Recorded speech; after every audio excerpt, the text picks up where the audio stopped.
Iteka n'umunezero ntangere vyo gusubira kubana namwe banywanyi bacu mubana natwe mu makuru n'ibiganiro vya misi yose tubandanya gushikiriza kuri no mbonesha kure yacu ari nayo yanyu Muhuza TV. Uyu numwe tugiye kubageza ko amakuru agezwe ko muri kano kanya. Namakuru tuza kugarukana ni ko yari kwaravugwa mu gisata ca politike cyane cyane aho tuza kugaruka ku bategetsi batandukanye harimwo ivya Varisto Ndayishimiye, Reverano Ndikuriyo, Emmanuel Sinzohagera, General Bunyoni ndetse n'impande zibiri zihanganye cyane muri CNDD FDD. Turaza kugaruka kuri vyinshi bitandukanye cyane cyane no kuvyo President Nkurunziza rero asize ategetse President Varisto Ndayishimiye gusa kuri ubu ayo masezerano ngo President Varisto Ndayishimiye kavuga ko yayasinye imbere y'aba generali batandatu gusa yose ngakaba ariko agenda ayica umunsi ku munsi. Nkuko Gaston Sindimwo yabivuze ngo hari impande zibiri zagwanye mu bihangange vy'aba generali CNDD FDD. Uruhande rwa Nkurunziza, Nshimirimana na Bunyoni ngo rwagwanye n'abandi benshi bari bafise inyota yo gushika mu mabanga ahambaye y'igihugu.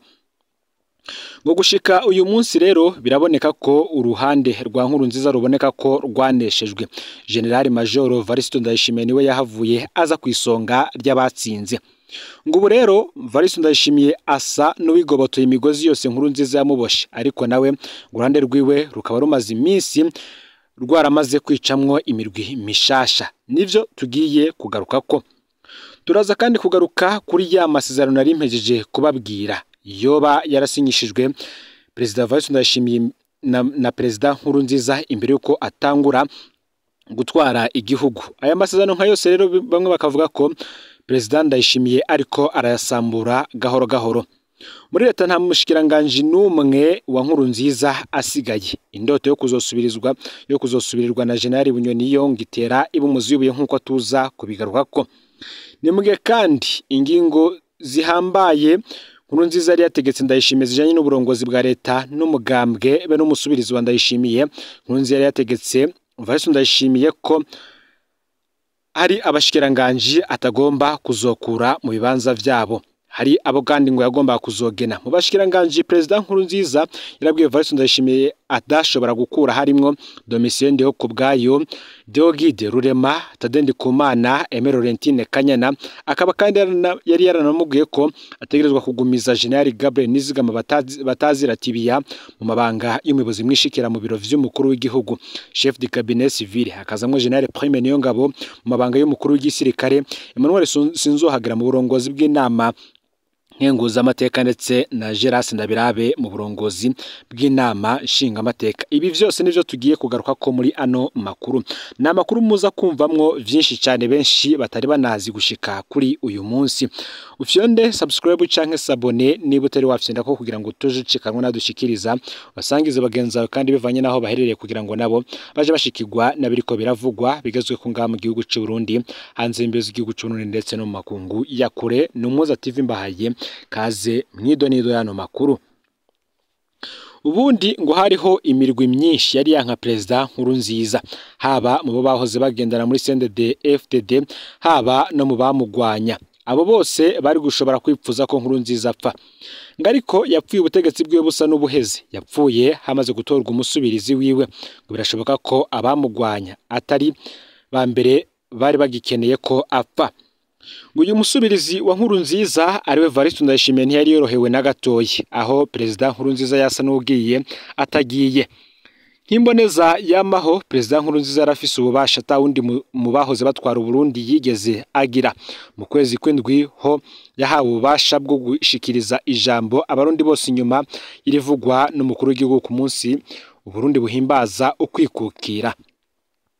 Hari ibisata ngo President Nkurunziza yogumye abazwa imbere yuko hafatwa ingingo zivyerekeye.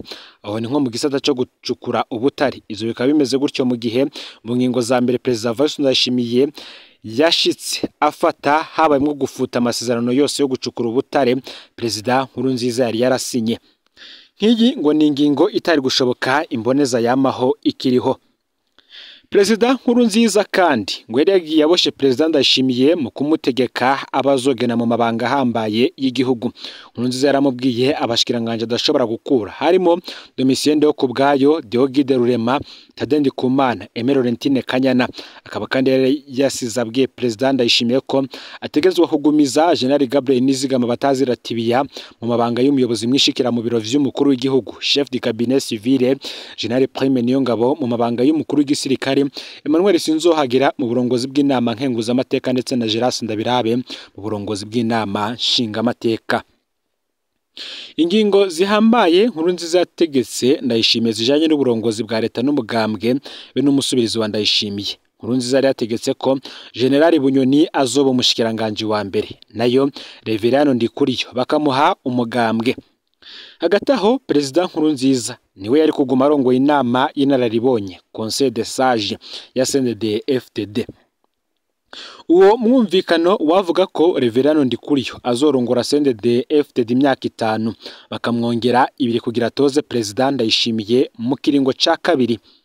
Inyuma ya General Arengiyome Bunyoni ngo niwe kandi yari kurongora umugambwe CNDD-FDD imyaka 5 bakamwongera 2 mbere bakaca bamutangaza nk'umukandida wa CNDD-FDD mu matora y'umukuru w'igihugu yo mu mwaka w'ibihumbi 2034. Aha bisigura ko Perezida Ndayishimiye yari gutwara ibiringo 2, inyuma yavyo Arengiyome Bunyoni akaza amukorera mu ngata. Uwatanze iyi ntahe y'ibanga yavuze ko Perezida Ndayishimiye ibi vyose yabisinyishijwe imbere y'ivyabona 6 bifise ipete rya generali. Aya masezerano nka yose Ndayishimiye ngarika arasambura rero gahoro gahoro muri leta, nta mushikiranganje n'umwe wa Nkurunziza asigaye. Indoto yo kuzosubirirwa na General Bunyoni itera ibumuzi wibuye, ni mu gihe ngo umugambwe nawe kuri ubu ngo yarawifatiye. Ubu na Reverano Ndikuriyo ngafise ububasha buke cyane ku mugambwe kubera amategeko ntunganya mugambwe yahinduwe. Ndayishimiye kandi ngarashobora gukura Ndikuriyo aho ashakiye hose, mu gihe Prime Niyongabo we akiri mu mabanga, ariko mu minsi iheze nawe ngo yaratswe gukurwa mu mabanga yo gutwara ibiro bikuru vya gisirikare nga mu gihugu cy'u Burundi canke se kuba chef d'état major. Ni mu gihe na Gabriel Nizigama Batazira Tibiya atakiri umuyobozi mwishikira mu biro vy'umukuru w'igihugu, vyinshi ngo mu vyo Nkurunziza yari ahagaze ko vyarafuswe. Bamwe bati ninde koko yungukiye mu rupfu rwa Perezida Nkurunziza? Ese Nkurunziza yishwe na coronavirus, yishwe n'uburozi canke byose vyamuhuriye ko? Kazoza ngo katubikiye amabanga menshi. Ngariko ikiboneka nkuko Gaston Sindimwo yabivuze, hari impande zibiri zagwanye mu bihangange vy'abajenerali ba CNDD-FDD. Rane rwa Nkurunziza, Nshimirimana na Bunyoni wagwanye rero ngo n'abandi bari bafise inyota yo gushika mu mabanga ahambaye y'igihugu. Urwa Nkurunziza kugeza ubu rero bikaboneka ko rwaneshejwe.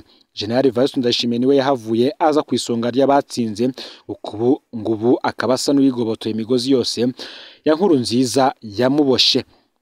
Ngariko nawe ngo uruhande rwiwe ruramaze kwicamwo imirwi mishasha, ngo nawuzi iyo bizoherera. Nimwe kandi hari umutegetsi wo muri leta y'u Burundi yumvirije ivyo nkuru twatangaje mu gatondo, cyane cyane kubijanye no kungena urupfu rwa Perezida Nkurunziza rwagenze, ngo vyinshi mu vyatangajwe birasa n'ivyo nawe azi, kandi akaba yibarije no wari hafi yiwe igihe asandaba. Uti nagira mbunganire gato ku kintu nabwiwe nabonye gitandukanye n'ico mwatangaje, ikinanje nkaba nakibwiwe n'umutegetsi yari ahari. Uti nivyo Perezida Nkurunziza yinjiye ibitaro vy'Ikarusi kuwa gatandatu ku mugoroba, igenekerezo ya 6 ruheshi umwaka w'ibihumbi 2020. Nivyo bukeye yari yumva yakize, aravugana n'abantu benshi, yongera aravugana n'umukenyezi wiwe. Yaranasavye ko inama y'abashikiranganje ari iteguwe bayigumizaho, yarazi kandi ko azoba yasohotse ibitaro akaja kuyirongora. Ngo nivyo yari yambaye kirya cyuma kimufasha guhema. Ngo mwijoro ryo ku munsi w'Imana imbere yo kuja kuryama, umushikiranganje Tade Ndikumana yaratanze itegeko ko atanumwe ari kuriwe kumukora ko ico camufasha guhema. Tade Ndikumana nibwo yaciye aja kuryama, ntabwo yarara mu cyumba Nkurunziza yarimwo. Kurya nyene ngo vyatangajwe. Nivyo Perezida Nkurunziza ngo yarakeneye kuja kwihagarika, hanyuma atanga itegeko nk'umukuru w'igihugu ngo bamukure ko kirya cyuma kimufasha guhema. Abo yategetse ngo vyarabananiye kumwankira kubera ari perezida, nawe ngo yari yagize isoni zingene yosaba ko bamufasha kwihagarika aho nyene yari aryamye. Ngo nuko aragenda baca bumva araguye agaze muri toilette. Ngo nivyo bamukuyeyo bagumye bagerageza gushitura umutima biranka. Minisitiri Tade Ndikumana bamuhamagaye aje akabona uko vyagenze ngo yarakaze rwose abaza impamvu bemeye kumukurako icuma camufasha guhema. Bari bagiye ko atari benshi bashobora kwanka itegeko ry'umukuru w'igihugu ngo nabo ngo ico gihe ntaco bari bagikiza. Ibi akaba ari vyatangajwe n'umwe mu bategetsi yiganiriye n'uwari wegereye Perezida Nkurunziza igihe asandaba. Nimbwe kandi uko buri genekerezo y'umunani ruhesha ugeze abantu benshi mu gihugu cy'u Burundi bibuka Petero Nkurunziza. Ni mu gihe hari urundi ruhande narwo ruhande akaba ari urwahunze igihugu bavuga ko nabo bibuka ababo bahitanywe n'intwaro y'agahotora ya Petero Nkurunziza kuva mu mwaka w'ibihumbi 2005 gushika mu mwaka w'ibihumbi 2020. Ngo hariho amatariki abarundi bakunze kwibukira ko ivyago bimwe bimwe harimwo igenekerezo ya 29 ndamukiza, hakaba hari abibuka ubwicanyi bwo mu mwaka w'1972, kwigenekerezo ya 30 ndamukiza hari abibuka ubwicanyi bwabaye mu seminari ntoya y'Ibuta mwaka w'1997, kwigenekerezo ya 12 ruheshi hari abibuka ubwicanyi bwabaye muri kaminuza y'u Burundi mu mwaka w'1995, kwigenekerezo ya 15 myandagaro hari abibuka ubwicanyi bwa Ntega Marangara bwabaye mu mwaka w'1988, igenekerezo ya 21 gitugutu abarundi baribuka ubwicanyi bwo mu mwaka w'1993 ngo nayo kwigenekerezo y'umunani ukwezi kwa ruheshi ngo benshi baribuka ku bw'itegeko ryashizwe ko umukono na President Ndayishimiye ko baronse itariki yo kwibukira ko ngabahitanywe n'imyaka 15 y'ubutegetsi bwa President Nkurunziza. Aba akaba ari abavuye mu gihugu. Ni mugengo kuva muri ruheshi umwaka w'ibihumbi 2021 igenekerezo y'umunani nabo bagize umunsi bibuka ubwicanyi bwaranze iyi ntwaro. Ngo nakaryo ko kwibuka abanywanyi ba FNL biciye umuyinga mu mwaka w'ibihumbi 2006 batabwa mu ruvubo. Aba FNL bahitanywe n'ikiza safisha hagati y'umwaka w'ibihumbi 2010 ndetse n'ibihumbi 2013. Ubwicanyi bwabere mu kirabo Sherezami mu Gatumba muri Nyakanga umwaka w'ibihumbi 2011. Ubwicanyi bwakorewe abayoboke ba Zebia Ibusinde muri Ntwara n'umwaka w'ibihumbi 2013. Igandagurwa ry'ababikira muri Paruwasi Kamenge ryabaye muri Nyakanga umwaka w'ibihumbi 2014. Nindiri z'abarundi bishwe hagati y'umwaka w'ibihumbi 2015 ndetse n'umwaka w'ibihumbi 2020 bazira kuba bariyamirije ikiringo ca gatatu ca Nkurunziza ngo cyanyoye ibwirizwa shingiro n'amasezerano ya Arusha.